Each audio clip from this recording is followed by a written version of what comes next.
And thank you for joining us here at 6:30. I'm Tom Lally. New billboards are going up across Kentucky as part of one mom's push to save lives after losing her son. The campaign uses the faces of those who've died due to fentanyl overdoses in the Commonwealth. Nick Rucker's face is featured on the billboard in Mount Sterling. He died almost 2 years ago today. His mother sat down with us today and says the new billboard helps serve as a stark reminder this can happen to anyone. I think that people need to understand, if you think it won't happen to your child, you need to understand that you are in fact wrong, because my son didn't use drugs like that.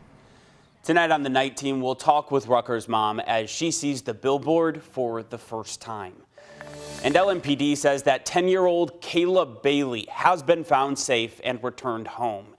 Kayla went missing Thursday evening. Surveillance video showing her around the White Owl Liquors. Neighbors who helped search for her say the whole situation has been having them keeping a closer eye on their own children. Kind of traumatized a little bit to other kids, you know, because you see how it's clear out here now. A nice day like this, kids will be out. LMPD did acknowledge Kayla was not abducted and she has gone missing before. However, they did not go into detail. Now to a big update in the Serenity McKinney case. Court documents show Catherine McKinney, the woman accused of killing her 4-year-old daughter, is expected to change her not guilty plea. The county attorney telling us Catherine accepted an offer from their office and will be changing her plea in the coming days. More than a year ago, in February of 2022, Kentucky State Police found Serenity's body in West Point, Kentucky. Autopsy documents showed she was found in a suitcase filled with a sand-like substance and fractured bones. Catherine McKinney and her boyfriend, Dakota Hill, have both been charged with Serenity's murder. But this deal will only apply to McKinney and not the boyfriend. We're getting a better timeline of negotiations that could change the direction of Louisville for years to come. About a month ago, the Department of Justice and Metro government agreed in principle to enter a consent decree.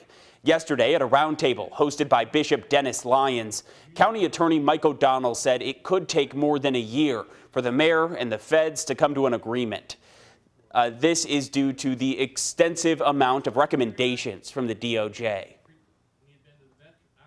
Just the document I handed out here this morning that has, 35, 40, 50 separate items on it, and each one, if you read them, you're like, well, yeah, that's important. Well, that looks like it's, so it's going to be a really sweaty, tough process to get through, and then it ultimately will be taken down to a federal district court judge who will then preside over the enforcement of it. Community leaders speaking to WHAS say they want an opportunity to be involved in negotiations between the city and the DOJ. However, in a statement, the mayor's office says the DOJ does not allow third parties into these negotiations.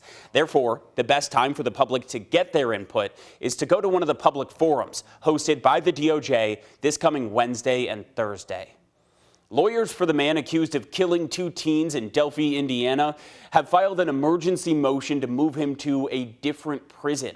Richard Allen is accused of killing Liberty German and Abigail Williams in 2017. According to court documents, his defense team said Allen's treatment is similar to a prisoner of war.